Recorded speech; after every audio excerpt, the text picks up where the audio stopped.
Welcome, everybody. Welcome to Sideline to Baseline with your hosts MB and Klew. Klew. What's good, everybody, man? And fresh off the press, y'all see these shenanigans and foolishness and foolery. And man, what's going on in the NFL, MB? Has it been a hotter non-free agency than that? Free agency that already started. It seemed like right. It's the pre-party, instead of after party, it's the pre-party. We done had 25 trades already. Yeah, exactly. I think what's typically what happened, you see guys get cut around this time when they start looking at the budget. So, but it's the fact when you talk about quarterbacks and JJ Watts and stuff, it brings a whole different light to it, But I'm saying, just the sheer moves, MB. We normally learn about these moves, a week, couple days before free agency? And it's like, this is what's being talked about. And Adam Schefter jumps on there and tells us, expected, at 12 midnight, these deals are going to be trying to get pushed through. Man, they done already did all that. Hey, what's the excitement? Ain't gonna be no excitement left. Hey, it's COVID, man. So that temperature, you got short temper, so they like short fuse. They try to look. Let's get it out the way right now. We ain't got time to wait. Let's make it happen. But I think also a lot of times, especially with these quarterbacks, for instance, they got these, like you said, they got these bonuses that kick in at the start of the league year. Right. So that I know that to some degree had an effect on it, but then also the early bird get the worm, man. People try to make it happen. Quarterbacks come in after the season. Matthew Stafford is demanding the trade, and then now based on Carson Wentz doing the same thing. So hey man, let's get this thing out the way. Jump on it while the fire's hot. Right. And we got David jumping on there, man, talking about Mike, let's go Broncos. So. That's my high school Homestead Broncos, baby. That's what he talking about. Oh, okay. Because I was about to say, I'm thinking he a Deshaun Watson guy, thinking he going to Denver. Okay. Nah, unless he prophesying over there. That's what he's doing, prophesying. Okay. He talking about Homestead Broncos, baby, from the bottom. Oh, okay. Yeah, 305, baby, from the bottom, man. What's up, Dave? Well, look, MB, who y'all picking up this year? Miami is, and that area is one of the hottest beds for free agency in high school sports. So who y'all getting the transfer in? Well, you know how you will, baby. You will. High school sport. Yeah, nobody. The people. Yeah, I don't know. We'll probably get somebody. Who knows? You know how it is, man. It's more. When I was coaching at UM, man, I said there's more recruiting going on in high school than college. Right. You're right, and then you could double down in Pop Warner, man. There's a lot of trades going on, man. That's what I'm asking. Yeah, you need to be asking David, man. Look here, man. Who we got coming in this year? The Florida City Razorbacks, baby. Somebody they holding it down there. So LB, who is the school you would need to steal some players from, though? I don't know. Maybe crosstown rival South Dade. Okay. That's our crosstown rival. So that's the neighboring school. So. And then South Ridge, those schools at the bottom right there, Okay. But you've seen it, man. Down in Miami, it's a free fall, man. They lift the restrictions, yes, so as you know, you ain't gotta have a fake address no more. Right. Saying with my cousin and all that stuff. You can, as long as you got a way to school, that's all that matters, from what I'm understanding. Well, that's pretty much, you can't officially still transfer for sports, but they doing it. You know what I mean?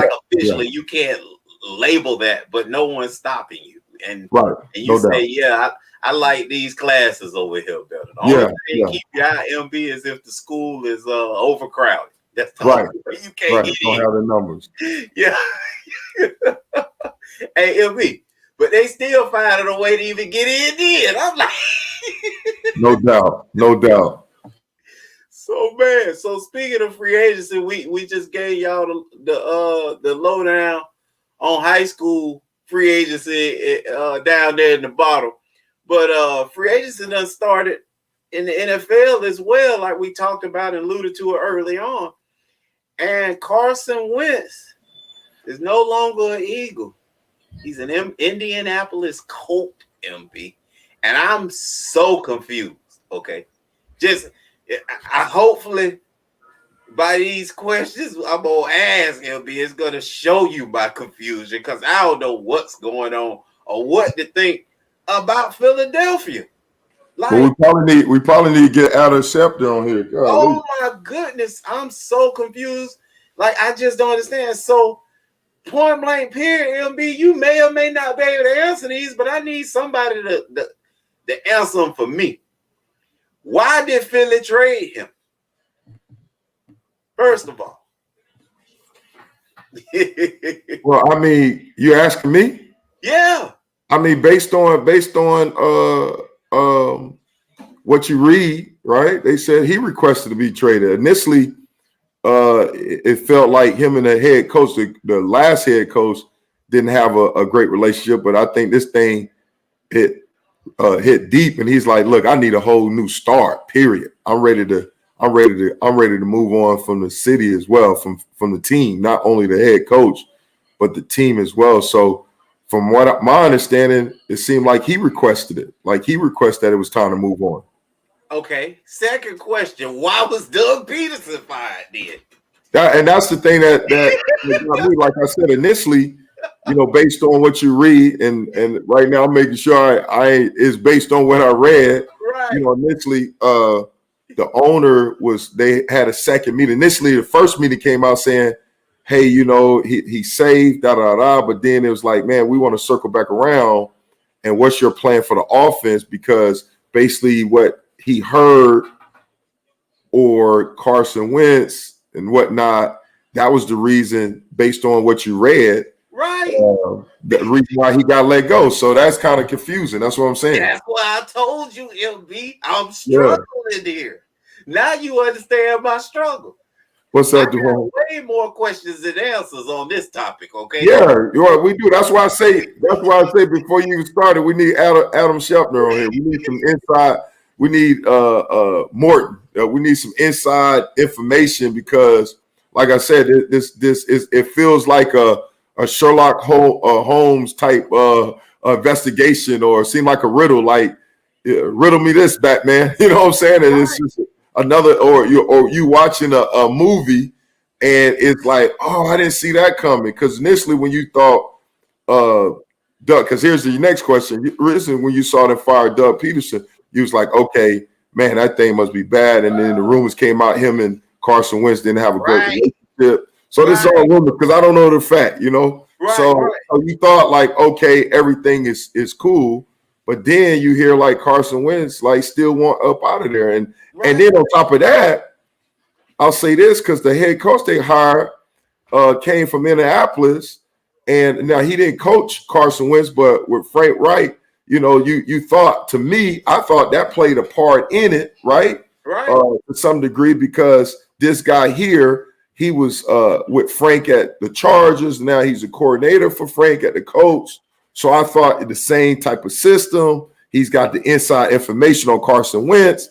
So I was like, man, Carson, he's got some input. He's got his own head coach from that same tree, And then now this happened. I'm like, whoa, all that got blown up, because I'm sure, to me, on the outside looking in, it seemed like the reason they hired that guy indirectly is because his relationship with Frank Reich, Right. Okay. So go ahead. I know you and Pat Wagon, y'all got all these schemes. I led with I'm confused. If you remember, I'm so confused. So that's why I'm throwing all these questions at you. If you notice, I ain't answered none of them. But you got a lowdown, though. I know you got an opinion on something. You got a lowdown. Somebody about to get fired. Somebody about to do something. It's about to be something. Now here's the issue, and my final question. And then I knew somebody got something. My final question is: who made this trade? Was it Nick Sirianni, the new head coach? Was it Jeffrey Lurie, who is the president, CEO, owner, or is it the president Don Smolinski. Like, who pulled this trigger? I mean, based on, I ain't got no facts, but my opinion is based on whenever you get rid of the face of the franchise, right? Super Bowl winning, well, technically, he got him to that point, but he wasn't officially the Super Bowl winning quarterback. But I mean, they traded up to get him, second pick of the draft, 2016, young face of the franchise, stuff like that. I mean, a move like this comes from the owner, man. Like, the owner's got to sign off on this, you know? Owners got to sign off on this. The head coach, like I said, to me, he was the reason. Carson Wentz, to me, outside looking in, he was probably one of the reasons why he got hired in the first place. So for this to happen, blow up like this, I think the owners, man, got to sign off on this. You know, you don't make these type of moves. You don't sign. You ain't got authorization to sign this type of paycheck, because you look at it also, man. You talking about what, $34 million in dead in cap space? Yeah. $34 million. You just crushed your season.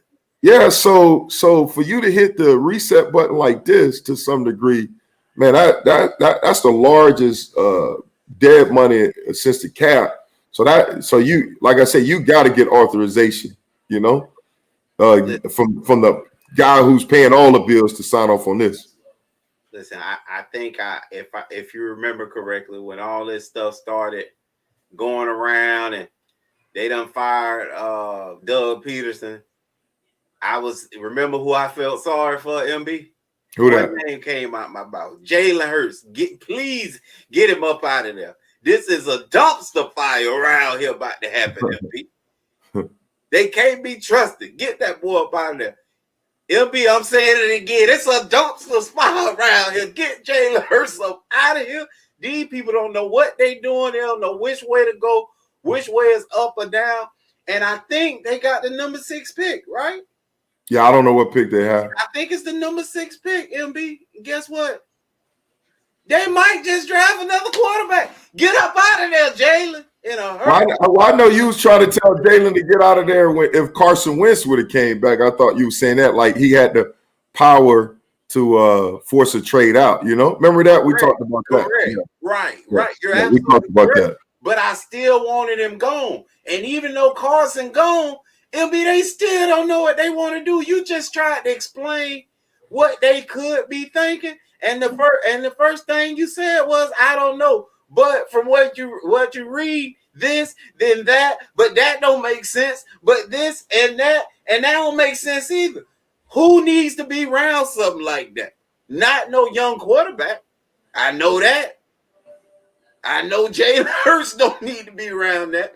And it would not shock me, MB, if they come up with the 6th pick of the draft and there's a quarterback, man. As a matter of fact, I'm looking for that. You, Nick Sirianni, you don't know in Jalen. You thought you came to something in Carson, you know, who was proven. You're not so sure about Jalen Hurts. You don't want to attach your wagon to something that's unproven unless you get a chance to pick, you know, unless you had an opportunity to evaluate it yourself and bring it in. Yeah. I mean, I think right now when you make a double A said Philly algebra. I mean, when you make a move like this, because one name that's not mentioned is the general manager. He's a willing dealer. So he gets stuff done. So that's another guy that when you look at it, who make a decision like this, I mean, a lot of times, I mean, he's got a lot of rent, a lot of freedom to do what he want, you know. Right.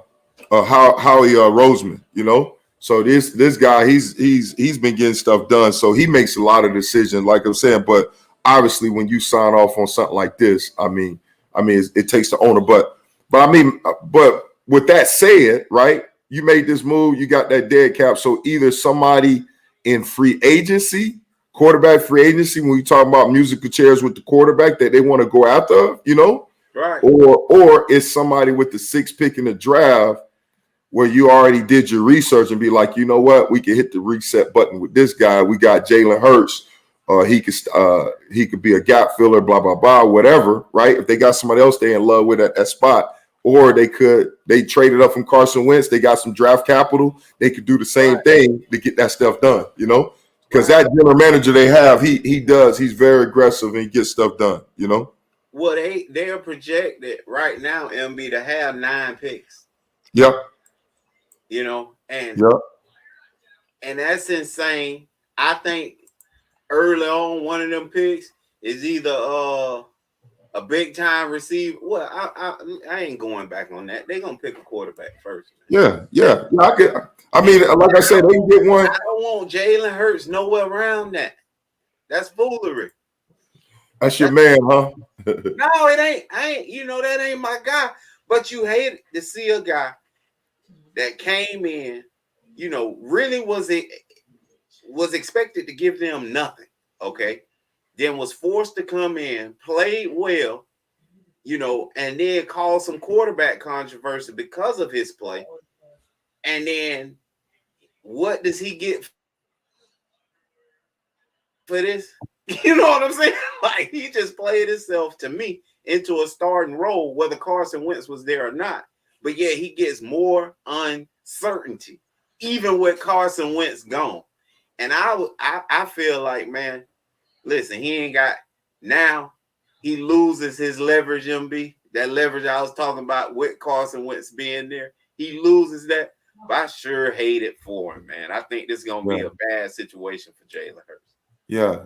So do you think Jalen Hurts proved enough like he's a starter in his league? Or you're just saying that he deserves an opportunity to compete for a starting spot? Yeah, he deserves that opportunity. Yeah. I think at that role in Philly, he did enough to start this year. But going out on the open market, I don't think you bringing him in to name him your starter. You're bringing him in for him to compete with a guy that you're not so certain about as well. If you're bringing him in. But Carson, to me, still hasn't proven that, MB. Obviously he got paid like that. I ain't gonna argue that. But to me, he still hasn't proven that. Allowing watch this. Even if you say Carson still would be your guy, Jalen still made you think about it. And the fact that you paid a dude that much money and a second round pick who ain't supposed to play for at least 2 to 3 years made you think about it, that's still an issue. That means he still hasn't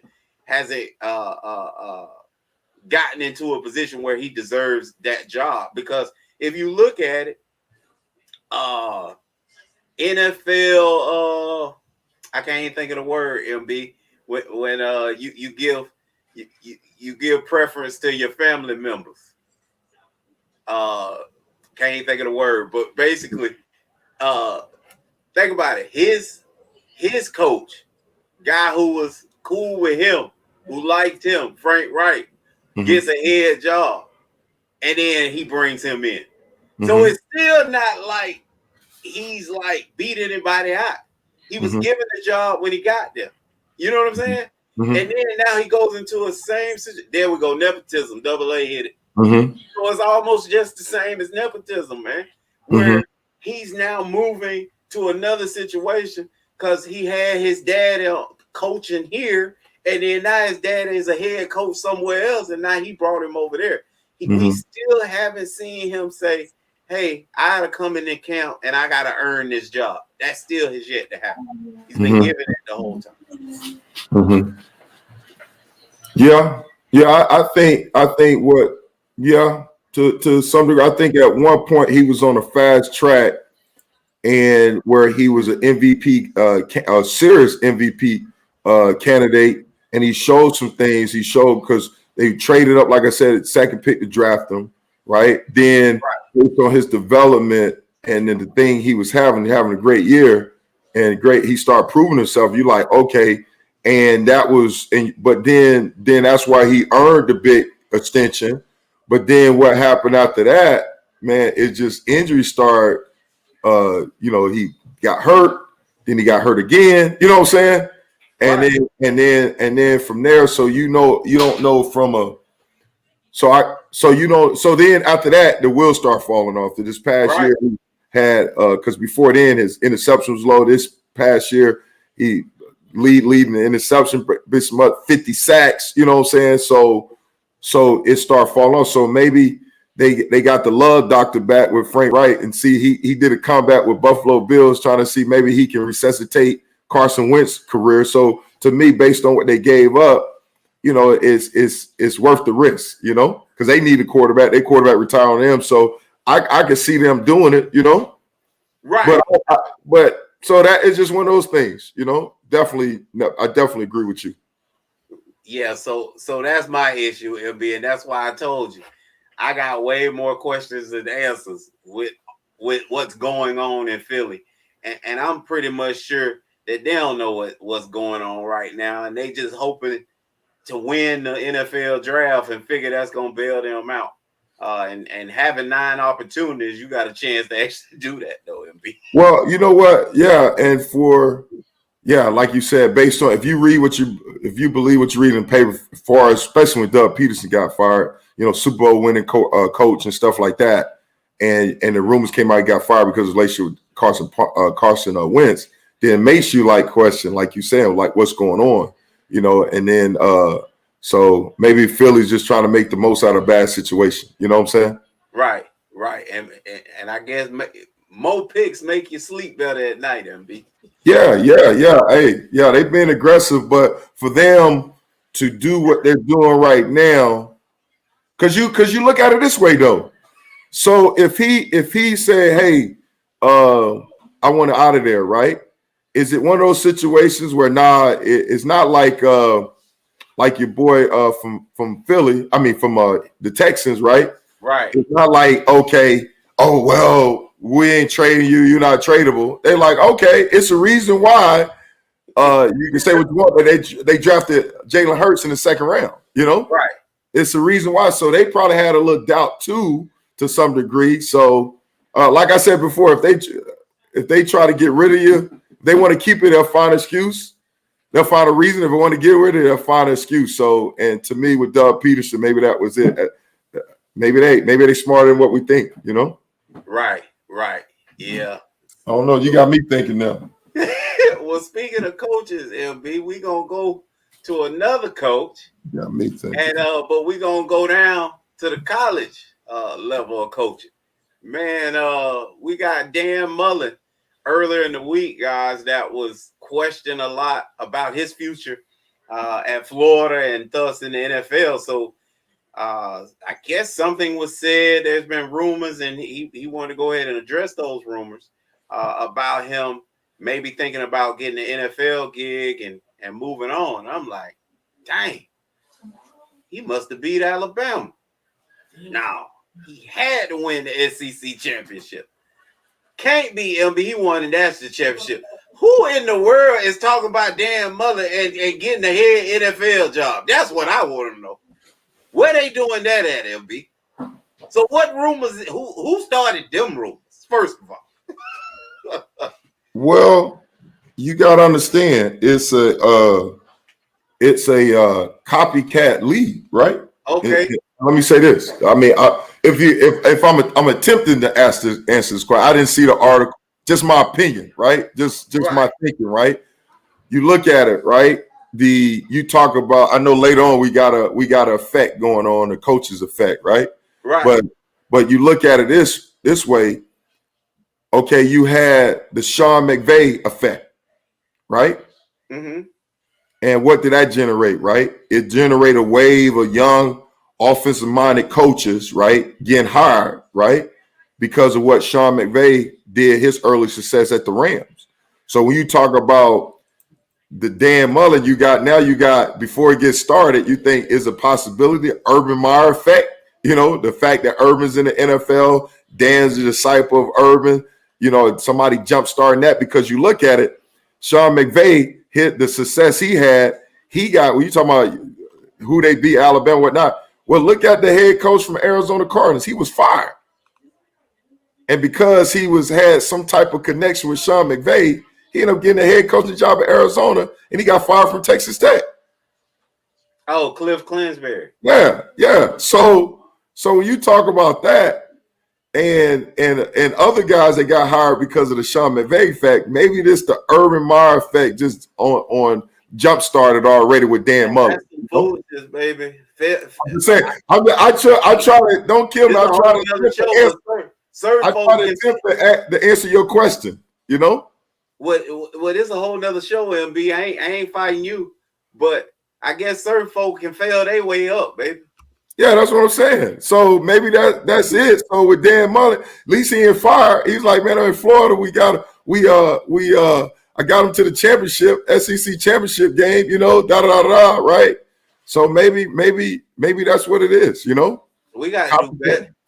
Well, and then you look at it like this, like who he beat, like Matt Rule. Matt Rule, no disrespect to him, right? He went from Temple, went to Baylor, right? Who he won? Did he win? No. I think Matt. If I'm gonna look this up real quick, MB. But I think Matt was winning in Minnesota, so he took a program that wasn't known to win. Minnesota. He wasn't never at Minnesota. Okay, that wasn't the same guy. No, he wasn't at Minnesota. No, he was at Temple. Then he went to Baylor. Okay. Yeah, I see it right here. Yeah, okay, No, I'm saying, at Baylor, I don't know his record at Baylor, but I'm just saying though, I don't know. Baylor that had become a world beater. It wasn't that Baylor. Right. So he got the job after Art Briles was fired, and they were world beaters under Art Briles. So he got it. He got the program back started. Yeah, on track. So get credit for that, And then Temple program, a few people got that program back on track, and he got credit for getting that thing going, So I'm just saying though, yeah. So and then one name that rightfully so was Lincoln Riley, because he had the Heisman Trophy winners. You know what I'm saying? He was producing that, so I could see his name going up. But maybe it's I don't know. I'm just taking a guess at it, man. Well, maybe it's the Urban Meyer effect, and it's early, Well, he was being questioned about this, and so he took an opportunity to respond. So what did he say? And I don't want to read the entire thing, right? However, you know me, MB. You about to get him. I only clued into certain things of what he said. Most of it, I was like, blah, blah, blah, blah, blah, blah. And then I said, what? He said, I think there are concerns with coaches regarding what the future of college football is going to look like. I think there's a lot of uncertainty that we're trying to figure out right now to see what our futures are going to hold. Between the burgeoning transfer portal that forces coaches to continually recruit their own players and the undetermined challenges regarding name, image, and likeness, earning potential, it's easy to see why coaches might want out. The coronavirus pandemic also exposed college athletics for having a financial model that's capable of crumbling in a short notice. That's the only thing. He said that, or the article? He said that, or the article said that? He said that. That is quotes. Oh, wow. Open quote, end quote. It says, I think there are concerns with coaches. And I'm saying, did he say about the financial thing too? He went like that? All that, MB. Oh, wow. That's all him. Between the burgeoning transfer portal that forces coaches to continually recruit their own players. He complaining, bro. You saw what I said. Hey, you see what we put on the top of this article? Hey, on this segment, shut up and coach, man. That's what you do. Shut up and coach. You worry about the wrong thing. Listen, if you running the program that you selling at these kitchen tables, you ain't got to worry about them transferring. You ain't got to worry about it, player. Not the ones you want to stay there. You ain't got to worry about them leaving. But now it's a little pressure, MB. It's a little pressure. And you concerned about them transferring. So my first question, MB, was why are coaches concerned about players transferring? You just got my answer. You shouldn't be. So why should they be concerned, MB? Why? Tell me why they shouldn't. I just told you. If you running the same program that you set in my mama living room and told her you was running, I ain't going nowhere because I wouldn't have came. I don't know. I said besides the players, MB, that are not gonna play, and I don't want them anyway. Okay. And then the second player that I will see transferring, and this gonna happen, and it should happen. It ain't enough quarterbacks as it is in college football. So if you stuck behind one or two guys and you can go, you need to transfer. You need to transfer. So that they're at that position, quarterback. Everybody else, MB, hey man, if you run a program that you supposed to run, it'll play itself out. Yeah, I don't know, because you look at, we talking about Jalen Hurts, right? Yeah. And you just get, and I know. Oh, okay, yeah, you about to go to college. Go ahead, yeah. Yeah, so you talked about him. What happened to him? He come in, do his thing, and then boom, what, against Georgia, loses spot and don't get it back, and then he endured it for a year. Then finally, he became a grad transfer. He so played quarterback though, MB. Yeah. But no, I guess, I mean, shoot, even when I was in college, man, I thought about transferring, and it's not like they didn't do what they were supposed to do. So I get you. It is. Hold on a second. Let me ask you a question direct. Okay, so it is a wave of people, like you said. Talking about transferring. It is. What's breaking up? News. It is. We got a story here. It Sound is like a people, story. It is people that, you know, they got sold a bullet, steak oil and whatnot, right? But it is, but also a lot of dudes, man, they want it now. I mean, we have some guys that, you know, that could play, but I mean, they want it right now. They're frustrated because of the playing time, or frustrated because of whatever, right? And so then they want to transfer, you know, or you know, just whatever. It's homesick, or it could be whatever the case may be. It could be anything. So sometimes I agree, and sometimes it is bag of goods, right? But sometimes it's legit, and dudes just don't want to wait. Pack Jam, I said, I was talking about the Dan Mullen article. Dan Mullen was basically crying, talking about they got to continually recruit their own players. Right. And he worried about players making money, talking about the name, likeness, and image potential. And then his third thing was he worried about the financial model of college football at these schools, and it's capable to just crumble in a very short notice. My first question to MB was, why are coaches so concerned about players transfer? Well, again, a lot of that has to do with, one, you're lying to the kid.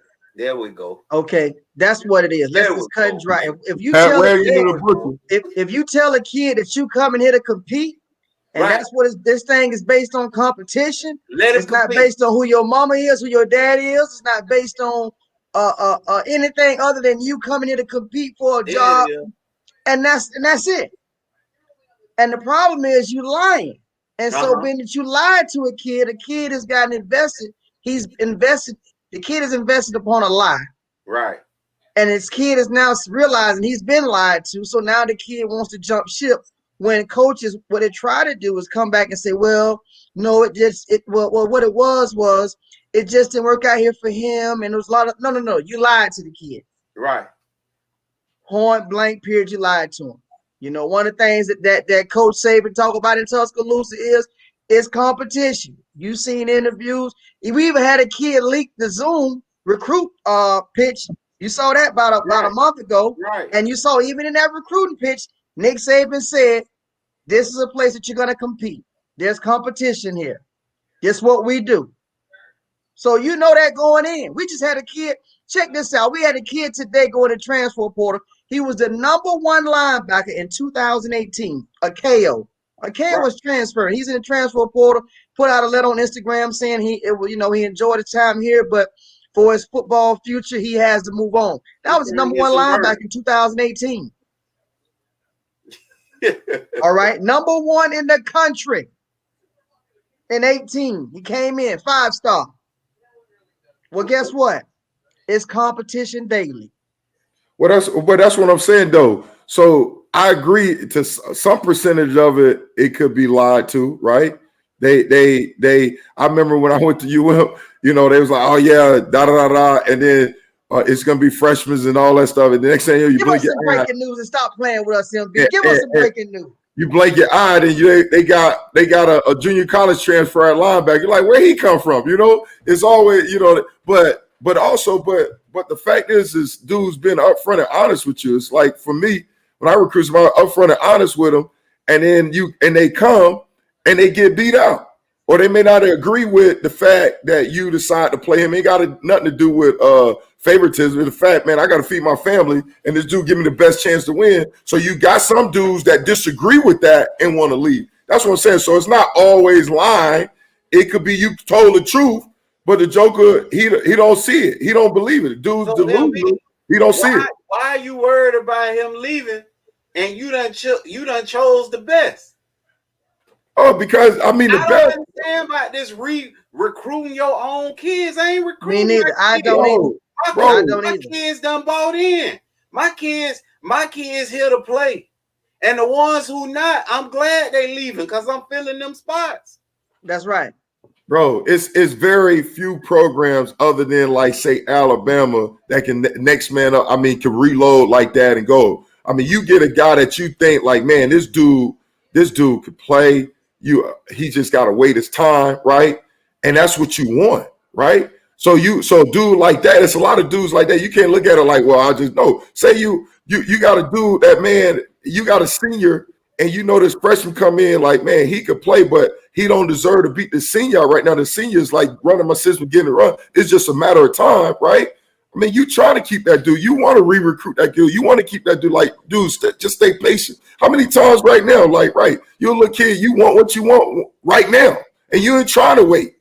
All right, so it's a lot of that going on. Like, I know you and Pat Wagon, y'all and the Butcher, y'all go to, and rightfully so, it's a negative side to it, but it's a positive side where coaches are checking all the boxes, and the dude just don't want to wait. He want to go right now. He want to start right now, do his thing right now. And you's like, man, dude, if you just wait, man, you got an opportunity. You can fulfill your dreams, man. I gave you an opportunity to compete, but you didn't beat this dude out. Just wait, man. Trust me, you're going to get it going on. And dudes don't understand that. Like I told you, man, it's a microwave society. They want what they want right now when they want it. They ain't trying to wait for nothing. Blaming the kids. No, I'm giving you two sides of the story. Y'all blaming the coaches. I'm not. I said shut up and coach. No, I'm worried about that. If you following your program the way you promised it and need living rooms and kitchen, you need to be hugging them boys goodbye, not complaining about it. He complaining about it. He's saying once they're here, they supposed to belong to me. Why y'all letting them transfer? That's what's going on behind him. See, he's saying this little easy stuff to y'all. I'm gonna tell you what he's talking about. You know, he worried about these boys coming here for a brand, MB. He worried about their brand. He hating on them. He don't want them to be great out there, baby. He don't want them to be over there. Hey, listen. This conversation bigger than damn money, so I ain't even here trying to fit him, right? But we talked earlier in the show. We talked early in the show about being able to just transfer, right, in Dade County, right? And I mean, you see a high school dudes being at 3 or 4 high schools, right? Is every time it's the coach's fault? It's the same attitude. Listen. Hold on a second. Hey, Pat Wagon, hold on a second. Let me finish. It's the same attitude in some cases that continue to go on in college. Hey, when dudes, listen, I always say this, right? A lot of these kids, right? I call it reset generation. And what I mean by that, when you sit there playing Madden and you getting beat, what they do, they hit the reset button. They want to start over. They don't know how to persevere and endure. And there's some things through life where life is going to throw you a curveball where you got to go through. You can't hit the reset button. You can't do that, right? You got to endure. In some cases, it's like that. I'm just giving you both sides of the story. I agree with you. In some cases, coach don't told them lies, sold them bag of dreams. In some cases, right, dudes got to be patient, man. What happened to good things coming those way? And dudes want it right now. So what they end up doing, they got a habit as a little kid, transferring from different school, and that same habit carry on in college where they soon as tough get going, I want to go. I want to go with that. And you're like, no, bro, just pay your dues. You're heading in the right direction. You could be great, right? But just take your time. No, y'all don't want to do that. Y'all don't want guys to be great out there, MB. And I love AA, the reference to The microwave, baby, Vinny Johnson. You got to love it when they throw the microwave name in there, baby. They want it. What you want to say? You know, I want to make sure I have the kid name correct because I'm so glad that MB just mentioned about kids transferring 4 or 5 times and all that great stuff. Because you know what? I want to get this kid correct. That's your bad. You brought him here knowing they done transferred 35 times in high school. Listen, and you think the quarterback that the University of Miami just brought in played 4 different schools 4 straight years in a row. His 9th grade, he played for a school. His 10th grade, a different school. His 11th grade, a different school. His 12th grade. Even to the point, watch this now. Do you know his mom and dad had to legally divorce for him to play at the last school for the address to work? They legally separated for him to play at the last school. Hold on. This Pat is the Wagon, kid why? that just signed with you. Why? Got it. Pat Wagon, why? Why though? Why what? Why did their parents do that? Why? They did that so the kid can play in the state of Georgia. Exactly, because he was in California and the kid wanted to play. But he played for 4 different high schools. His 9th, 10th, 11th, and 12th grade year. Like that? That's the kid you just think he gonna stay in Miami? Let's start betting now on if he gonna stay in Miami. What's the over and under? But but Klew, that what I'm saying. This current environment, it's a lot of kids like that transfer to different schools. It's a lot of kids. It's a lot of kids that you act like that's a minority. That's a majority. I was in college. It's a lot of kids. They ain't transferring like this that. This kid here went from state to state. This is special. This kid went from California to Texas to Georgia. That's unprecedented. I know kids listen. At Miami, he was number 1 on the board. Hold on, Klew. Hold on. You deserve everything he give you. Bro, everybody's trying to Miami. It was Garcia. It's kids in Miami that went from Carroll City to Northwestern within Miami. But we ain't never seen a kid go from California his 9th grade year to Texas his 10th grade year. He didn't go to Texas. Come on, stop. Yes, he did. Look him up. Hey, listen. 4 different high schools, 4 straight years, 9th, 10th, 11th, and 12th. To the 12th grade year, your mom and father had to legally separate. So you can play your senior year. Hey, Pat Wagon. I'm not leaving my wife. I ain't going with that. Hey, my question to you though, right? And this kid, right? All that I don't know about the Texas, but I definitely read He's about. not even a 5-star kid that y'all going crazy about. Hold on, Pat Wagon. But you missing the question though. Now you brought up this kid to hate on Miami, right? No. I brought up this kid because you just talked about kids doing it. So I wanted to let you know you got one. You just brought into your living room. No doubt. But I'm just saying though, he's right now. That's the issue that's going on, and that's my point. Do you think he's gonna stay in Miami? The first time he sees that in the spring, he'll be gone by fall. What I'm saying though. Hey, what I'm saying. So listen, the first pregame meal that he takes but ain't got enough salt, he gone. And I don't know the kid, but no doubt, and I'm saying the same thing. He's a representation of a lot of other kids that's out there that they hit the reset button, and that's what I call it. So, do you agree with that, or you don't agree with that? His name is Jake Garcia. Hold on. Hey, he is a 5-star quarterback. Yeah, he was a 5-star, but Pat Wagon. Jake Garcia. Pat Wagon. I got it right here. Hey, Pat Wagon. Do you agree with that statement though? Because you try to bring him in and hate on Miami. Hey, let's stick with the Hold on a second, Pat Wagon. Hold on to the question. I told you a statement. It's a lot of other kids just like him that as soon as tough get going, they hit the reset button and want to transfer and get out of there. I agree. That's what I'm saying. That's the whole point when I brought it up. And and he could be, I don't know the reason why he transferred, but he could be the poster child for that, right? I don't know. But I'm telling you, it's a lot of kids out there that do the same thing, and that's all I'm saying. That's the main point. So, and you agree with that? I want him to start the first game. Make sure for the record. I want him to start the first game. I'm with you. I want him to start the first game. By the way, are you gonna be in Atlanta? First game of the season. There you go. There you go. I need to know we're gonna be linked up together. Me and you hanging out in Atlanta first game of the season or what? Bro, We good. Hey, I just wanted to make sure. Hey, you're a good man. You answered my question. That's all I'm saying. Definitely, y'all need Jeff Garcia, homeboy. Y'all don't need Jerry. It's a lot of other guys just like that. Right there in Orlando.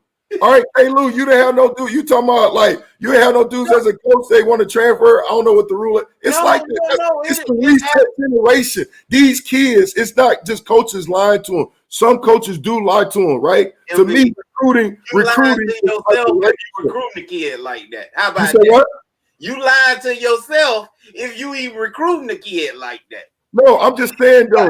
remember the points that we're talking about. You said the reason why you got to recruit your kid because you lied to him, and I was like, that could be true, but also I seen a lot of kids, right, that don't want to go through anything because they're not starting because they gotta wait. They want what they want. They dealing with it like spoiled brat type mentality, reset generations, right? And that's the point I was bringing up. I agree with your side. It's two sides of this coin, and I'm just not buying that's the norm.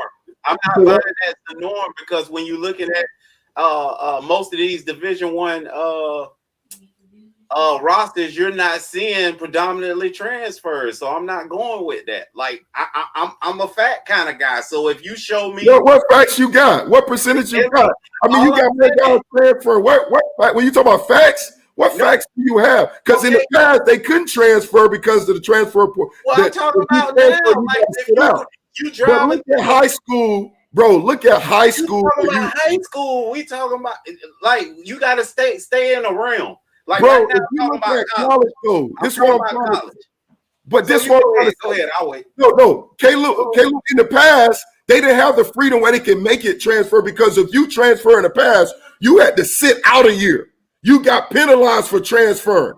You did. So you really had to consider that the divorce. So it wasn't as easy. You look at it now, when you look at, we talk about Dade County, where there's no penalties, where you could transfer in the middle of the season, right? It makes it so easy. It's no accountability. But in college, you got penalized for transfer. That's why you didn't see a lot of it. But now because you don't get penalized as much, they get free, you see it as a free fall because now they out of there. For whatever reason, it may be whatever, it's different. So that's why you don't see when you talk about the numbers, because this now you look at the number, you look at transfer portal, right? You look at that stuff increase. More dudes are transferring every year. But at the end of the day, you got some programs that love the fact of transport portal because all they're doing is recruiting off the transport portal. They're not recruiting guys in the living room no more. No doubt. I agree. You got Power 5 schools have become like the HBCUs. Yeah. They're recruiting from the transport portal. No doubt. And that become like a free agent. No doubt. I agree with it. Right. No doubt. Right. Maybe Duke, you talking about maybe Duke need to get a part of that. No, we ain't doing that. But that's what I'm saying. And that's what Dan Mullins is we ain't gonna do none of that and still end up with the same amount of championships. But it's amazing, Dan Mullen, though. It's amazing even Dan Mullen even said that, though, MB, when he just welcomed in the number one tight end in the country from last year that was playing with LSU. Eric Armstead. Yeah. He didn't tell Eric Armstead, that's okay. We don't want you here. We don't like transport guys. But I don't know the dude, but he didn't say he don't like transfer. He just made a blank statement that you know what? No, I understand that. And that's real. But I'm just saying again, that's him and his organization, what they're doing. Everybody's not re-recruiting a kid. Everybody's not doing that. Everybody's saying, go ahead. Everybody's saying it didn't work out. We wish you the best in your endeavors in your future. Everybody ain't trying to come by your dorm calling you saying, don't go. Yeah, bro, no doubt. And that's what I'm saying. It's based on the kid, though. Because you got some kids, like you got a kid, like, for example, right? DJ Williams, right? He came to Miami. All right, number one player in the nation. All right. Was thinking about transfer and play, right? Great kid. Nothing wrong with DJ. But you go through whatever you go through, it just not the coaches lied to you. It could be other different, and that's why I'm just saying, you went to the level where they lied to him. They're like, I'm saying no. It could be other reasons why they want to transfer. A kid like DJ Williams, who was playing and wanted to transfer, it's a deeper issue than that. But I'm saying kids that are not playing 90% of the time for a kid that ain't on the field that's been transferred, that's never touched the field, is because 90% of the time he was lied to about his playing time that he was going to get. I don't agree with that. It didn't work you know out. what? I don't agree with that because I've been in that situation. I don't know about no playing time or whatnot. I don't agree with that. Dude is being lied to. Because for me, like every coach has got different philosophy. It's just like dating, right? When some dudes want to lie. So basically what you're saying is you're saying players aren't being lied to? No, I'm not saying that. I agree with that point, but y'all going on no. Well, 99% of the time somebody been lied to, and that's not the case. That's not true. That's not what's happening. True. I've been in that situation. That's not true. That's not what's being said. That's what y'all just said. No, not y'all. But you said I said that. And when I said what I said it in the very beginning, LB, and I said 3 different reasons, and you still keying in on one. That's you. That's not me. Oh no, but Klew, all I did was I accepted your reason, and I said, hey, here's another side to the coin. I didn't say one. But listen. I accepted your reasons that you brought up because you brought up about the quarter, except for a quarterback, you brought up this. But I said, you know what? Let me tell you another side to it, right? It's and also and the difference between you and I is I'm not sitting here saying that pigeonholing you into one of the 3 things you said.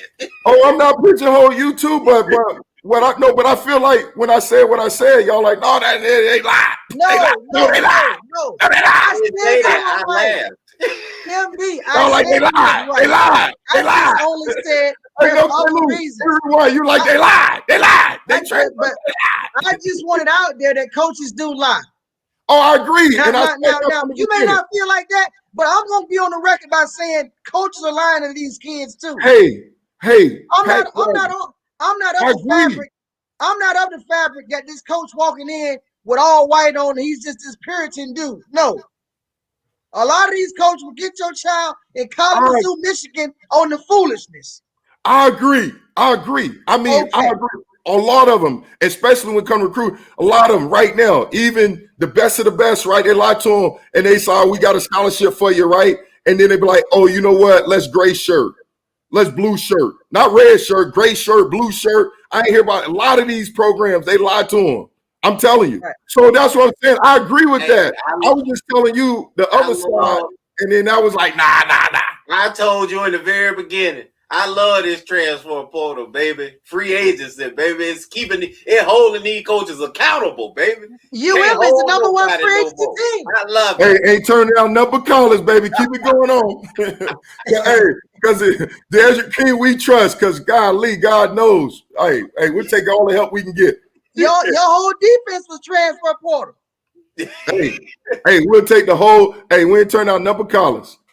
You just make sure you bring all of it in Atlanta week 1. All right, dude. Hey, I gotta go. I love you guys, man. All right, MB. Peace. All right, be safe, bro. Love you, MB. Be safe. All right, man. Take care. Peace. Thanks, guys. All right. Fake jail. What's good? So Grace said coaches do lie, but I'm with Mike.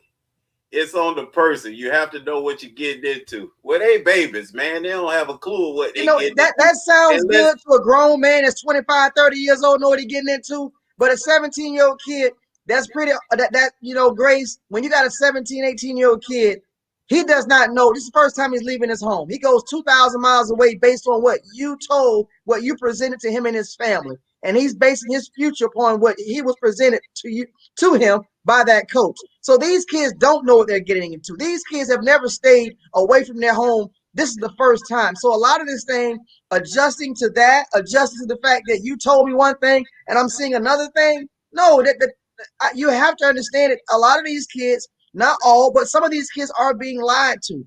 And we got to stop trying to nail these kids to the cross when they do decide to transfer, especially when you got coaches who can up and just leave and take on a new team and go somewhere else for more money because he's trying to, as they say, solidify his future. But yet the kid, he got to be held to the letter of the law by staying put for 4 years when he realized it's not working out. Right. You know, and then you tell the kid, not only, well, we'll let you transfer, but you got to sit out a year. You ain't told that coach you got to sit out a year from coaching. He go right in, change polos, put the hat on, and say, let's go, woo, woo, woo, woo, woo, and sing the new fighting song of the school he's at. When just 30 minutes ago, he was singing another fighting song.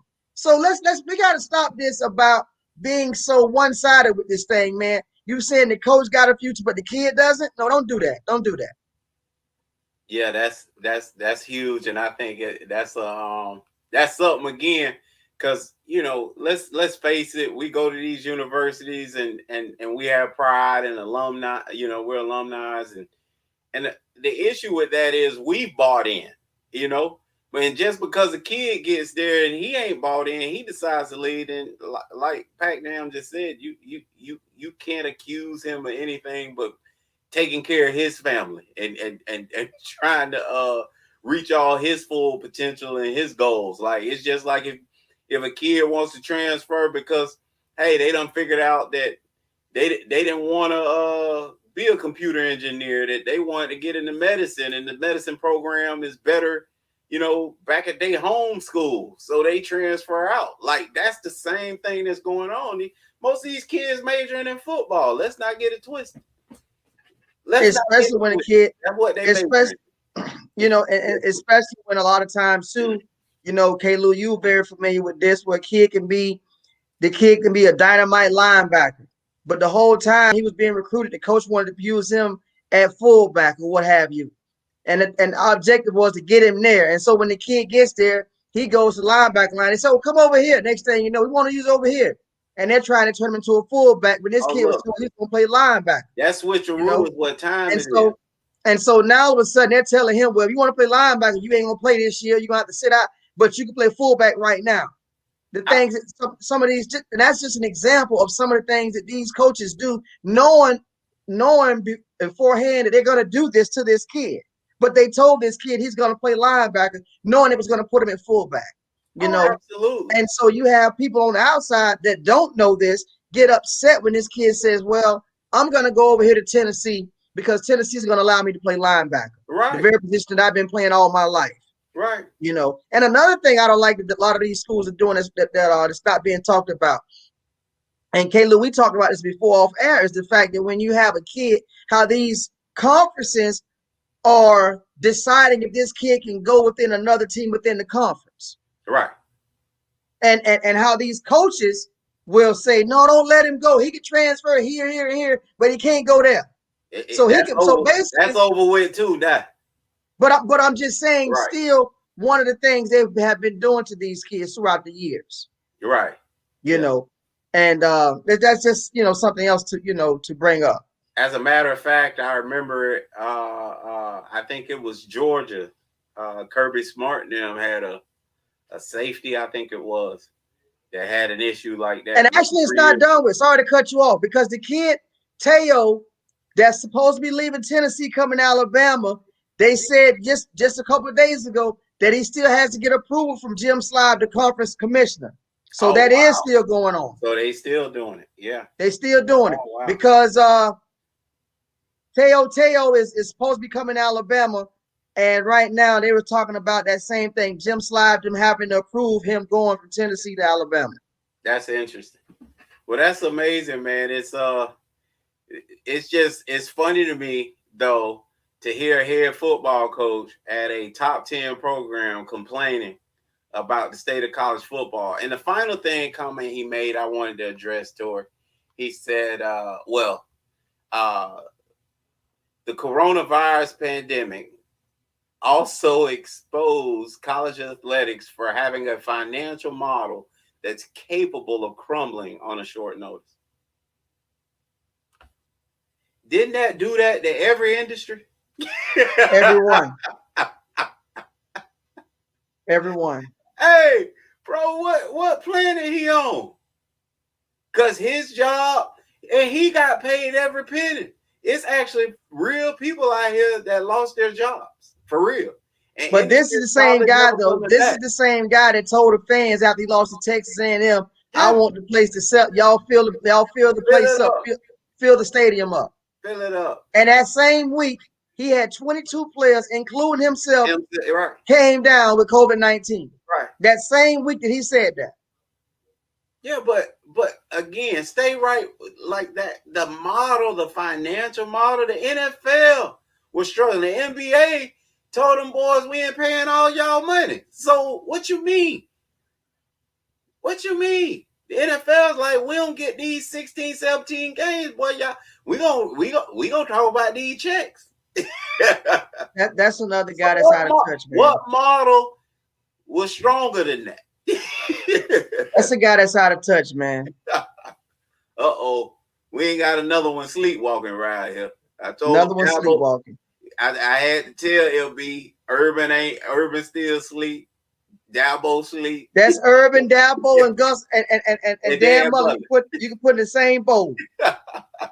They ain't woke yet. LB say hashtag woke. Everybody right. Especially when you hear Coach say he's concerned about players being able to make money. That tells you everything you need to know about it. And that's why my last question was, are coaches being paid too much? Bro, you in everybody else's pocket. Let us get in yours. that again, like I said, that tells you a lot about him. Wow. Yeah. This was amazing to me, man. Like when he spoke out like this and I'm reading the article, I just like forget, MB was concerned. Did he say this? Did he say, man, I ain't caring about what the rest of the article was saying. I keyed into what he was saying. Right. I read the same article on video saying the same thing, but I didn't even listen to the video. Because he started the article off by saying he wasn't going to talk as much this year. Okay. Because of what the things he said last year, but then he went on and dug himself a bigger hole than he did last season. Well, I ain't read anything or saw anything where he's getting blowback from this. But the fact that you got to keep, I look re-recruit the players, your own players. Don't you got to keep doing it? All the husbands out there, don't you got to keep doing the same stuff that you got them with? Absolutely. I mean? You got to listen. One thing about a relationship, you got to renew your resume daily. You know what I mean? You can't. I hope you ain't still living on the flowers you got in, that you got in the beginning, bro. And you 10 years in. Because in this guy, like, forget the guys we already got here. We just need to recruit the new ones. And that was the thought. See, that's an old school thinking process. That's an old school model that we got them here now. Now they belong to us. Well, no, they don't. Transfer portal says something very different. Right. Absolutely. Very different. And that kind of, Pat, you should have came on earlier. We could have moved past this and got to what I really wanted to talk about, but we at the end now, man. Because right after talking about Dan Mullen, I wanted to talk about Prime, man, who's doing something completely different. You should have talked about Prime from the beginning. That was the most important topic. The whole show should have been about Prime, man. Well, we'll get to it then. Well, it ain't going to do it justice doing it one time then. Well, let me gloss over some. Bron about to pass some more people. He just hit 35,000 pack. Right. And he only Karl Malone and Kareem is ahead of him. He should pass them if he plays for another 2 seasons. Pac Jam, he should pass both of them. He's probably about. He will. That's what he will. He would definitely pass both of them. Yeah, and I put the numbers. I did it times 82 games, y'all. So obviously he had to play a full 82 game and average 20 points. That's what I did the math off. 82 and 20 points. Couple years and he done did it. So I just really felt like that was big news. And here's the other question I had, Pac Jail, from a text from Big Bro earlier today. Text us both. So with the loss to the Nets, are the Lakers in trouble now? I say again, it's amazing how people will put so much on one game, and use that. I don't know if it's because we dying for storylines or what it is, but how we would put so much on one game and decide that, okay, that's what it is. Because last I checked, even last season, the Clippers had beat us twice back to back, and they said we was done. Right. Last I checked, we was putting a banner up. So again, you can't base it on no one game. you know, especially one game when you got two teams who both was incomplete teams.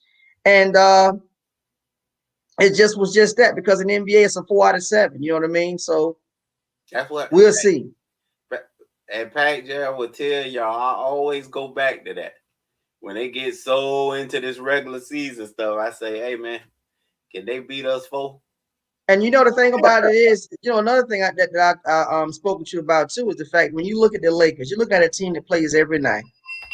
You look at Brooklyn. Brooklyn is between their big three. They're alternating off nights. Okay, the big three has only played 6 games together as a big three. Right. You look at the Clippers off nights. So again, when this is just amazing how those guys are rested and not playing, and then okay, I'm gonna, like Kyrie said against Phoenix, I don't want to play tonight. I want to be well rested against the Lakers and all this kind of stuff. Okay, then when the playoffs start and you got to play every night, then everybody wants to say, oh, they didn't have chemistry, they didn't play enough games together. All this, no, that's not our fault. And they use that excuse, you know. But again, we'll be here for it. Well, we appreciate y'all stopping through, pulling up, hollering. Absolutely, we do.